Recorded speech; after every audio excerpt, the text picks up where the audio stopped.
2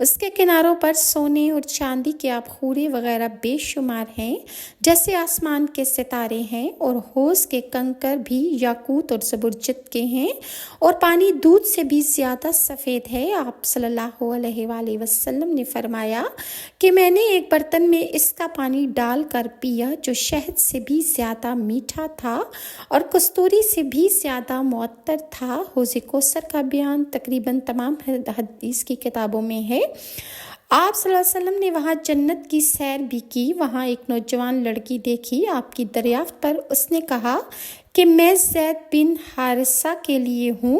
اس میں حضرت بلال کا واقعہ بھی آتا ہے، اور رسول اللہ صلی اللہ علیہ وسلم نے فرمایا کہ وہاں سے پھر مجھے اور اوپر لے جایا گیا، حتیٰ کہ میرے لیے مقام مصطفیٰ ظاہر ہو گیا، جہاں کلموں کے لکھنے کی آواز آ رہی تھی، یعنی جو کلمے مخلوق کی تقدیر لکھ رہی تھیں۔ رسول اللہ صلی اللہ علیہ وآلہ وسلم نے ان کلموں کے چلنے کی آوازیں بھی سنی۔ رسول اللہ صلی اللہ علیہ وسلم اللہ کے اتنے قریب ہو گئے تھے کہ صرف 70,000 پردے نور کے درمیان میں رہ گئے تھے۔ اور ابو ذر سے روایت ہے کہ میں نے آپ سے پوچھا کہ آپ نے اپنے رب کو دیکھا، تو آپ نے فرمایا وہ تو سراسر نور ہے، میں اسے کیسے دیکھ سکتا ہوں؟ اللہ تعالیٰ نے ہزاروں نور کے پردوں کے پیچھے سے براہ راست اپنے پیارے پیغمبر سے ہم کلامی کی۔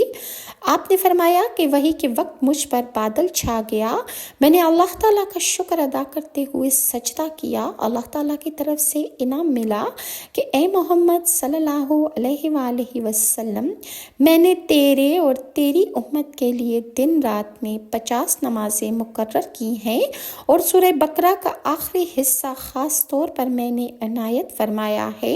اور تیسرا انعام یہ خوشخبری سنائی کہ تیری امت کے سارے مہلک گناہ معاف کر دوں گا سوائے شرک کے۔ رسول اللہ صلی اللہ علیہ وآلہ وسلم اس خوشخبری کے بعد واپس ہوئے تو آپ نے آسمانوں سے اللہ تعالیٰ کے جلال و ہیبت میں یہ تسبیح سنی، جس کی آواز کثرت سے آ رہی تھی، سبحان ربی الاعلیٰ، میرا رب پاک ہے، بلند و بالا ہے۔ جب آپ چھٹے آسمان پر واپس آئے تو حضرت موسیٰ نے پوچھا کیا ملا ہے؟ آپ نے فرمایا 50 نمازیں دن رات میں۔ یہ سنتے ہی موسیٰ علیہ السلام نے کہا کہ میں اپنی امت کو آزما چکا ہوں، تیری امت سے یہ بوجھ نہیں اٹھایا جائے گا۔ اللہ تعالیٰ سے کچھ کمی کی درخواست کریں، چنانچہ بار بار درخواست کرنے پر بالآخر 5 نمازیں رہ گئیں، اور اللہ تعالیٰ نے فرمایا کہ میرا ثواب اتنا ہی رہے گا، جو بھی تم میں سے 5 نمازیں ادا کرے گا اسے میں 50 نمازوں کا ثواب دوں گا۔ ہر نیکی کا ثواب 10 گنا ہوگا، اور اگر نیکی کی نیت کی ہے اور نیکی نہیں کر سکا تو بھی نیت پر بھی اسے 1 نیکی لکھی جائے گی، اور بدی کی نیت پر بدی نہیں لکھی جائے گی جب تک کہ بدی وہ کر نہ لے، اور بدی کر دینے پر بھی صرف بدی کا جو بدلہ ہے وہ 1 ہی بدی لکھی جائے گی۔ رسول اللہ صلی اللہ علیہ وآلہ وسلم نے واپسی پر جبرائیل کو کہا کہ آسمانوں میں جس کو بھی ملا اس نے خوش ہو کر مرحبا کہا ہے سوائے ایک شخص کے۔ اس نے مرحبا کہا تو لیکن ہنسا نہیں، تو جبرائیل نے کہا وہ جہنم کا داروغہ ہے جس کا نام مالک ہے، جس دن سے اللہ تعالیٰ نے اسے پیدا کیا ہے وہ کبھی نہیں ہنسا، اگر ہنستا ہوتا تو آپ کو دیکھ کر ضرور ہنستا۔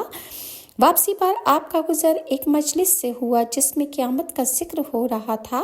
حضرت جبرائیل علیہ السلام اور حضرت موسیٰ علیہ السلام دونوں نے کہا ہمیں اس کے وقت کا علم نہیں ہے۔ حضرت عیسیٰ علیہ السلام نے کہا وقت کا علم تو مجھے بھی نہیں، البتہ اللہ تعالیٰ نے مجھے بطور نشانی قبل قیامت آسمان سے نازل کرنا ہے، کیونکہ دجال اور یاجوج ماجوج کی تباہی سے لوگوں کو میں نجات دوں گا۔ دجال اور یاجوج ماجوج کی تباہی کے بعد قیامت بالکل قریب ہے۔ جیسے حاملہ کے دن پورے ہو چکے تو اسے بھی نہیں معلوم ہوتا کہ بچہ کب پیدا ہوگا، اسی طرح قیامت کا مقررہ وقت بھی کسی کو نہیں معلوم۔ رسول اللہ صلی اللہ علیہ وسلم جب آسمان سے نیچے اتر رہے تھے تو نیچے بہت شور، دھواں اور غبار دیکھا۔ آپ نے جبرائیل سے پوچھا کہ یہ کیا ہے؟ تو جبرائیل نے کہا یہ شیطان ہے جو انسان کی آنکھوں کے سامنے گھومتے پھرتے ہیں تاکہ ان کو کائنات میں غور و فکر کرنے سے روک سکیں۔ اگر یہ نہ ہوتے تو انسان بہت سے عجائبات دیکھتے۔ اور مزید حضور صلی اللہ علیہ وآلہ وسلم سے سب انبیاء علیہ السلام نے کیا کیا کہا، انشاءاللہ میں آپ کے ساتھ نیکسٹ ویڈیو میں شیئر کروں گی۔